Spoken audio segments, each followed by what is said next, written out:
Je passe la parole à Yannick. Merci beaucoup. Et merci pour Fred.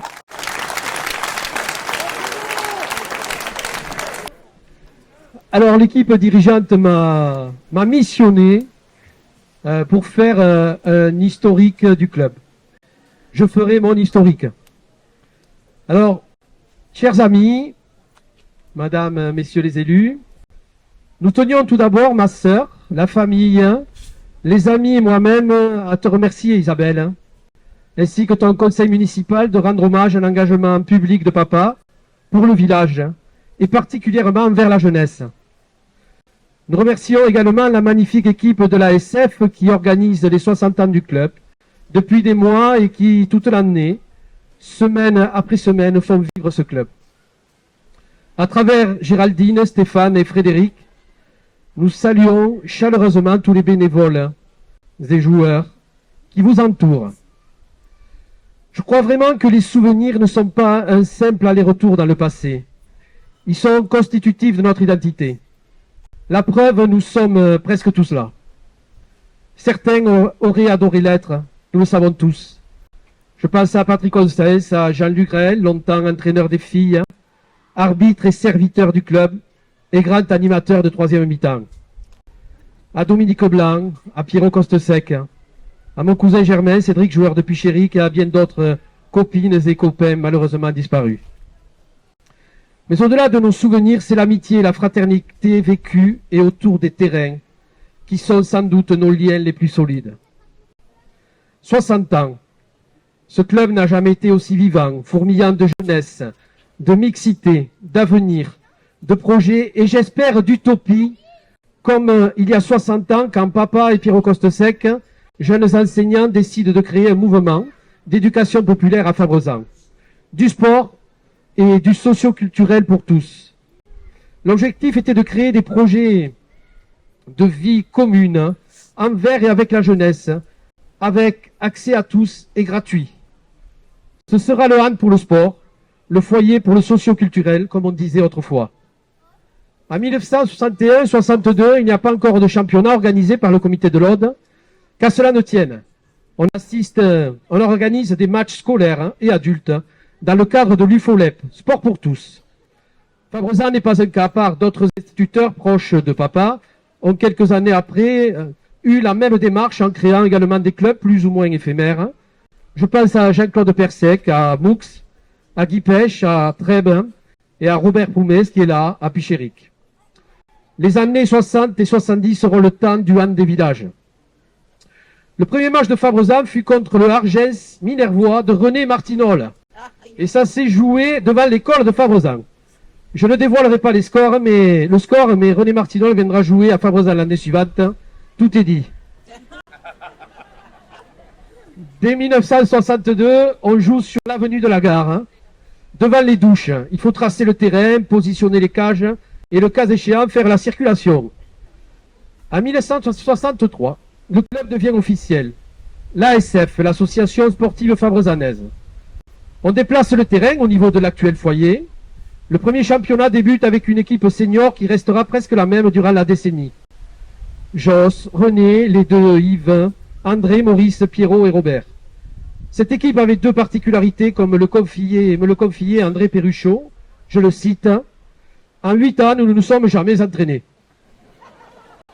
On arrivait le dimanche, on jouait, ça a plutôt bien marché puisqu'en 1965, nous sommes devenus champions du Languedoc. La deuxième particularité était de tout miser sur la défense et la contre-attaque. Quelques mois avant son décès, papa m'a raconté qu'un jour, ils avaient gagné à Aigues-Vives 2-1. C'était le temps du handball pragmatique. Tu marquais un but et tu le défendais tout le match. Entre-temps, papa est parti faire un stage d'entraîneur à Paris. Il en reviendra avec 2 concepts. Que dis-je? 2 vérités révélées qu'il distillera et infusera à toutes les générations de handballeuses et de handballeurs. Le passé va. Si tu l'as pas entendu 500 fois dans ta carrière, c'est que tu n'as jamais joué à la SF. Et le deuxième concept, la défense en tiroir. Alors, pour les profanes, c'est une défense, tu montes sur l'adversaire, puis tu redescends, tu viens boucher l'espace de ton coéquipier, qui est monté à son tour, et après tu remontes. Enfin bref, Ça n'a jamais tenu plus de 2 minutes par match. On revenait vite aux fondamentaux basiques, en l'occurrence faire en sorte que le joueur adverse ne puisse pas marquer, et peu importe le moyen employé. Et personnellement, mais Isabelle en a parlé, je lui attribuerai un 3e précepte. Heureusement qu'il n'est pas là parce que je me ferai copieusement sermonner. C'est ce que j'appelle l'engueulade a posteriori. Par exemple, tu faisais une zone, l'arbitre n'avait pas fini de siffler, que tu prenais un voyage. Tu peux pas ouvrir les yeux, c'est pas possible, il sait pas jouer, enfin j'en passe. Mais le summum de l'engueulade, c'était quand c'était le tir raté à 6 mètres en contre-attaque. Alors là, le voyage, il durait tant qu'un autre collègue ne faisait pas une autre connerie. J'ai jamais vu ça, tu te demandes s'il le fait pas exprès, la cage était vide, enfin. C'était le summum de la mauvaise foi. Mais revenons à notre histoire commune. On peut dire que dès l'année 1963 se crée à Fabrezan le premier concept sport-études de France. Tu joues au hand pendant la récré à l'école, en sport scolaire également, et le samedi, match de hand. Tu ne peux pas y échapper car papa et Pierrot englobaient à eux deux les classes de CE et de CM. Et papa continuera jusqu'à sa retraite. Au milieu des années 60, la première génération de jeunes sera championne du Languedoc, en cadet en 1967 et senior en 1972. Ils porteront les couleurs jaune et noir jusqu'à Monaco ou la Ciotat. Lors de la saison 1973, ils joueront une saison en National 3. C'est la génération des frères Rox, Estebanès, Martinez, Madrène, Yvan, Serge, John, Dédé, René et bien d'autres. Nous, les minots, on rêvait de les imiter. Et puis, il y avait Christian Rox, qui était parti jouer en National 1 à Nîmes, à l'USAM. Et son départ était enveloppé de légendes. On se racontait, nous, les enfants, que son tir était tellement puissant qu'il avait partagé plusieurs cages en deux. Ah oui, il est là, Christian. Alors, Christian, s'il te plaît, même si ce n'est pas tout à fait la vérité, ne dis rien. Laisse-nous avec nos rêves d'enfants. Par contre, ce qui n'était pas une légende, c'était le terrain en extérieur en goudron. Son exposition au cerfs et aux marins, et avec en prime un platane sur l'emplacement du corner côté Martinez. Avouons que ce terrain était très avantageux, surtout quand on recevait ces bourgeois de citadins, habitués au parquet laqué et au gymnase chauffé, dans lesquels ils se jetaient pour tirer. Les ailiers, une fois qu'ils avaient glissé sur le goudron, avec généralement le défenseur sur le dos qui accentuait l'atterrissage, ils étaient bien marqués. Souvent en plus, ils étaient l'objet de ricanements et de colibés du public en langue originaire du pays, l'occitan, tels que espèce d'amori, innocent, cambo des piottes, les Prochenkov des Mouaras à l'Oustal. Et si par-dessus le marché Émile Coste-Sec rentrait en scène avec une de ses colères homériques, les types, tu les voyais plus du match. Pour les plus jeunes d'entre vous, Émile, papa de Pierrot, grand-père de Philippe, fut un grand serviteur du handball pendant 35 ans. Il en fut le secrétaire. Et à tous les matchs, il nous découpait et distribuait avec bienveillance une tranche de citron à chaque mi-temps des matchs. C'était le temps où les shorts étaient dépareillés, quelquefois même les maillots. On se déshabillait tous dans le foyer. Certains remplaçants fumaient en attendant de rentrer. On buvait au robinet en file indienne. Un après-midi, d'ailleurs, on jouait, on était cadets, 14 ans, 15 ans. Il faisait chaud, on était assoiffés.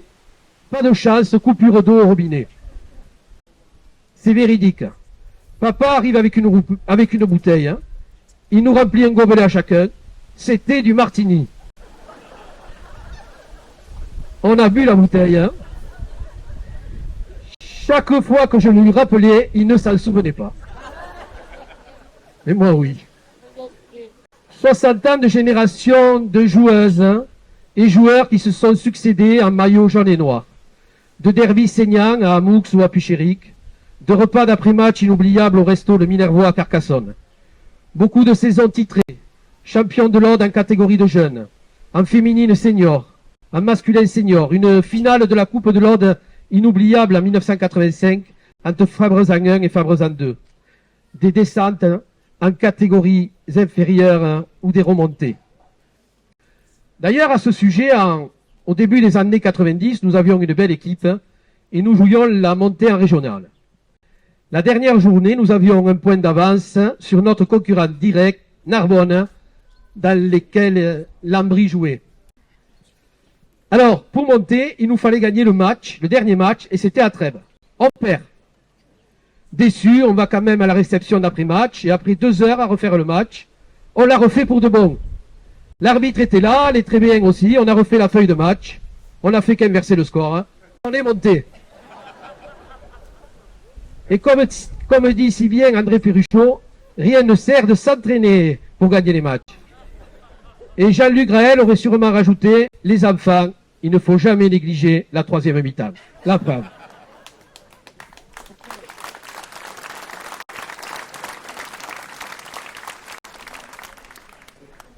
Certains joueurs furent fidèles plus de 30 saisons consécutives. Je pense à Michel, Daniel, Laborde, Serge, Alain, des vrais passionnés de handball et bien d'autres.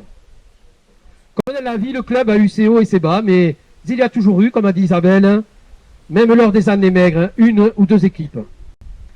L'arrivée de la salle polyvalente en 1995 redonnera une nouvelle énergie au club. Soyons clairs, sans la salle, nous ne serions pas là à fêter les 60 ans du club. Depuis 20 ans, les terrains extérieurs ne sont plus homologués. Et même si je parle avec tendresse des matchs sur le goudron, du plein air, nous rêvions tous de jouer en salle. Mais pour vivre des émotions fortes sur le terrain, il a toujours fallu, souvent dans l'ombre, des gens qui organisent, qui portent le club. Il y a toujours eu des dirigeants discrets, besogneux, comme ceux d'aujourd'hui, et je souhaitais les remercier au nom des joueuses et des joueurs. Il faut des gens passionnés.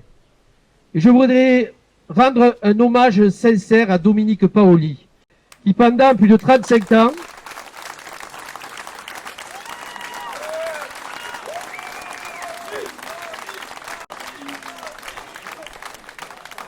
Dominique Paoli, qui pendant plus de 35 ans, fut le grand animateur du club.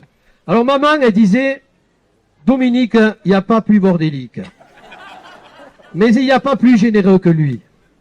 Et papa, il répondait, c'est sûr que sans lui, il n'y aurait pas de club. Et après un silence, il rajoutait, mais quand même, qu'est-ce qu'il est bordélique.